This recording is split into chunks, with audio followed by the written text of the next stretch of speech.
বাড়িতে থাকা একটিমাত্র সবজি দিয়ে খুব সহজে এই রেসিপিটি বানিয়ে নিন। এটি দিয়ে এক থালা ভাত নিমেষে হবে শেষ।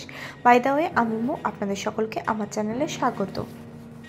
খুব সহজে ইজিলি এই রেসিপিটি তৈরি হয়েছে এবং খেতে হয় দুর্দান্ত সুস্বাদু। দুপুরবেলায় ভাতের পাতে এটি থাকলে আর কোনো কথাই হবে না। এর জন্য আমি কাঁচকলাকে ছোটো ছোটো করে কেটে নিয়েছি। এবার এটাকে হলুদ দিয়ে সিদ্ধ করে নেব। হলুদ দিয়ে সিদ্ধ করে নিয়েছি। এবার এটাকে হাত দিয়ে খুব ভালোভাবে মেখে নিচ্ছি। এটা যখন খুব ভালোভাবে মাখা হয়ে যাবে তখন একদম ফাইনলি চপড করে রাখা পেঁয়াজ কুচি অ্যাড করে দেবো। দিয়ে দেবো কিছুটা পরিমাণে কাঁচা লঙ্কা কুচি, দিয়ে দেবো কিছুটা পরিমাণে আদা বাটা ও রসুন বাটা। আপনারা যেরকম ঝাল খাবেন সেই অনুপাতে লঙ্কাটা কম বেশি দেবেন। এবার এক এক করে হলুদ গুঁড়ো, লঙ্কা গুঁড়ো, জিরে গুঁড়ো, সমস্ত কিছু গুঁড়ো মশলা দিয়ে দেবো। আর দিয়ে দেবো কিছুটা পরিমাণে গরম মশলা, দিয়ে দেবো স্বাদ অনুসারে নুন, আর দিয়ে দেবো কিছুটা পরিমাণে বেসন। দিয়ে এটাকে খুব ভালোভাবে আমি মেখে নেব। খুব সুন্দর একটা টাইট ডো তৈরি করে নিতে হবে। শুধুমাত্র কাঁচকলা দিয়ে এই রেসিপিটা দুর্দান্ত তৈরি হয়েছে এবং খেতেও হয় দুর্দান্ত অপূর্ব। বাড়িতে গেস্ট আসলেও আপনারা এই রেসিপিটি ট্রাই করতে পারেন, এটি দুর্দান্ত টেস্টি হয়। মাখানো হয়ে গেলে হাতে সর্ষের তেল নিয়ে নেবো, নিয়ে হাতে খুব ভালোভাবে মেখে নেবো। এবার ওই মাখানো অংশ থেকে কিছুটা করে অংশ নেব এবং খুব সুন্দর বলের আকারে তৈরি করে নেব। একদম খুব সুন্দরভাবে বল করে নেব। দেখুন আমি ঠিক যেভাবে করছি ঠিক এইভাবে। আপনি যদি আমার চ্যানেলে নতুন হয়ে থাকেন তাহলে আমার চ্যানেলটি সাবস্ক্রাইব করার অনুরোধ রইল। দেখুন এইভাবে সমস্ত বলগুলোকে রেডি করে নিয়েছি। এদিকে কড়াই সাদা তেল নিয়ে তেলটাকে গরম করে নিয়েছি এবং তেলটাকে কড়াই খুব ভালোভাবে স্প্রেড করে দিচ্ছি। এবার এক এক করে বলগুলোকে দিয়ে দেবো। বলগুলোকে খুব সুন্দর করে উল্টে পাল্টে লাল করে ভেজে নেবো। একদিকটা ভাজা হয়ে গেলে উল্টে দেবো, দিয়ে অপর পাশটাকেও ভেজে নেবো। আমার চ্যানেলে আরও অনেক সুন্দর সুন্দর নিত্য নতুন রেসিপি রয়েছে, আপনারা চাইলে সেই ভিডিওগুলো দেখতে পারেন। তার লিঙ্ক আমি ডেসক্রিপশানে দিয়ে দেবো। দেখুন ভাজা হয়ে গেলে আমি উল্টে দিচ্ছি, দিয়ে অপর পাশটাকেও ভেজে নিচ্ছি। এইভাবে উল্টে পাল্টে আমি খুব সুন্দর করে লাল করে দুপাশটাকে ভেজে নেবো। দেখুন খুব সুন্দর করে দুপাশটাই গোল্ডেন ব্রাউন করে পুরো লাল করে ভাজা হয়ে গেছে। এবার আমি এই ভেজে রাখা কাঁচকলার বলগুলোকে তুলে নেব। দেখুন তেল ঝারিয়ে খুব ভালোভাবে এই বলগুলোকে তুলে নিচ্ছি। এটাকে তুলে নিয়ে আমি সাইডে একটা পাত্রে ভালোভাবে তেল ঝারিয়ে সাইডে একটা পাত্রে রেখে দেবো। এইভাবে আমি সমস্ত বলগুলোকে তেল থেকে তুলে নেব এবং সমস্ত বলগুলোকে একই প্রসেসে ভেজে নেব। এবার কড়া নিয়ে নেবো, তাতে আমি কিছুটা পরিমাণে সর্ষের তেল নিয়ে নেব। তেল গরম হয়ে গেলে তাতে দিয়ে দেবো তেজপাতা, শুকনো লঙ্কা, দিয়ে দেবো গোটা গরম মশলা, আর দিয়ে দেবো কিছুটা পরিমাণে গোটা জিরে। দিয়ে সমস্ত শুকনো গোটা মশলাগুলোকে খুব ভালোভাবে ভেজে নেব। আর দিয়ে দেবো কিছুটা পরিমাণে হিং। এটা থেকে যখন সুন্দর অ্যারোমা আসবে তখন এতে আমি অ্যাড করে দেবো ফাইনালি চপড করে রাখা পেঁয়াজ কুচি দিয়ে পেঁয়াজ কুচিটাকে খুব সুন্দর করে ভেজে নেবো যতক্ষণ না এর কালারটা লাল হচ্ছে। ঠিক লাল না হওয়া পর্যন্ত পেঁয়াজটাকে ভাজতে হবে। পেঁয়াজটা যখনই খুব সুন্দরভাবে কালার চেঞ্জ হয়ে যাবে, গোল্ডেন ব্রাউন হয়ে যাবে, তখনই আমি এতে এক এক করে অ্যাড করে দেবো আদা বাটা ও রসুন বাটা। আদা বাটা ও রসুন বাটা দিয়ে এর সাথে আবারও বেশ খানিকক্ষণ কষিয়ে নেব।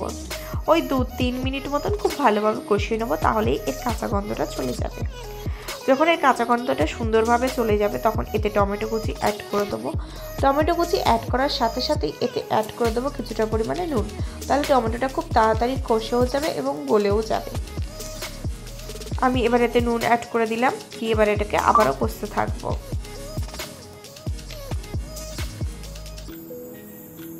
দেখুন টমেটো কুচিটা খুব সুন্দরভাবে গলে যাচ্ছে। এবার এটাকে 2 মিনিটের জন্য ঢাকনা চাপা দিয়ে রাখবো। 2 মিনিট পরে ঢাকনা সরিয়ে নেব। টমেটোটা খুব সুন্দরভাবে গলে গেছে। এটাকে আমি আবারও 2-3 মিনিট খুব ভালোভাবে কষিয়ে নেব। দেখুন আমি 2-3 মিনিট খুব ভালোভাবে কষিয়ে নিয়েছি। এবার এতে অ্যাড করে দেবো হলুদ গুঁড়ো, দিয়ে দেবো স্বাদ অনুসারে লঙ্কা গুঁড়ো, দিয়ে দেবো কিছুটা পরিমাণে জিরে গুঁড়ো, দিয়ে দেবো কিছুটা পরিমাণে ধনে গুঁড়ো, দিয়ে দেবো কিছুটা পরিমাণে কাশ্মীরি লঙ্কার গুঁড়ো। সমস্ত গুঁড়ো মশলাগুলো দিয়ে এর সাথে খুব ভালোভাবে কষতে থাকবো। দেখুন আমি সমস্ত মশলাগুলো খুব ভালোভাবে এর সাথে কষে নিচ্ছি। মশলাগুলো খুব সুন্দরভাবে কষিয়ে নেবো যতক্ষণ এ থেকে তেল ছাড়তে শুরু করে। তেল ছাড়লে এতে আমি টক দই অ্যাড করে দেবো। টক দই দিয়ে এটাকে খুব সুন্দরভাবে কষাতে থাকবো। এটাকে আমি আরও 2-3 মিনিট খুব ভালোভাবে কষাবো। 2-3 মিনিট পরে দেখবেন এর থেকে খুব সুন্দরভাবে তেল ছেড়ে দিয়েছে। যখন ঠিক এইরকমই তেল ছাড়বে তখন আমি এতে ওই টক দইয়ের বাটি এবং মশলা বাটি ধোয়া জল কিছুটা পরিমাণে অ্যাড করে দিয়ে 2-3 মিনিট হাই ফ্লেমে খুব ভালোভাবে কষাবো। 2-3 মিনিট খুব হাই ফ্লেমে কষানোর পর গ্যাসের ফ্লেম হাই করে দেবো এবং পরিমাণ মতন গরম জল এতে অ্যাড করে দেবো। গরম জল অ্যাড করে দিয়ে 2 মিনিট ওয়েট করব এটা ফুটে যাওয়া পর্যন্ত এবং এটাকে খুব ভালোভাবে নেড়ে চেড়ে কষিয়ে নেব।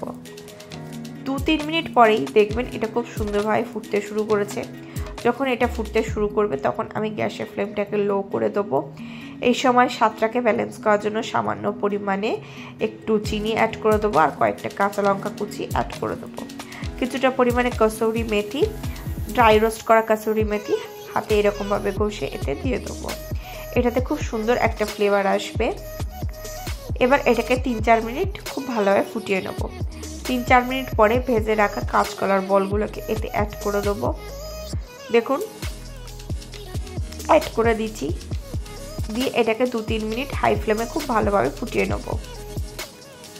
2-3 মিনিট হাই ফ্লেমে খুব ভালোভাবে ফুটিয়ে নিয়েছি। এবার এতে আমি পরিমাণ মতন ঘি আর কিছুটা পরিমাণে গরম মশলা অ্যাড করে দেবো। দিয়ে এটাকে খুব ভালোভাবে আমি এর সাথে মিশিয়ে নেব। এটাকে এবার মিডিয়াম ফ্লেমে 2-3 মিনিট মতন একটু নেড়ে চেড়ে কষিয়ে ফুটিয়ে নেব। 2-3 মিনিট এটা ফোটানো হয়ে গেলে আমি এটাকে ঢাকনা চাপা দিয়ে দেবো এবং গ্যাসের ফ্লেম অফ করে 2 মিনিট স্টার্নিং টাইমে রেখে দেবো।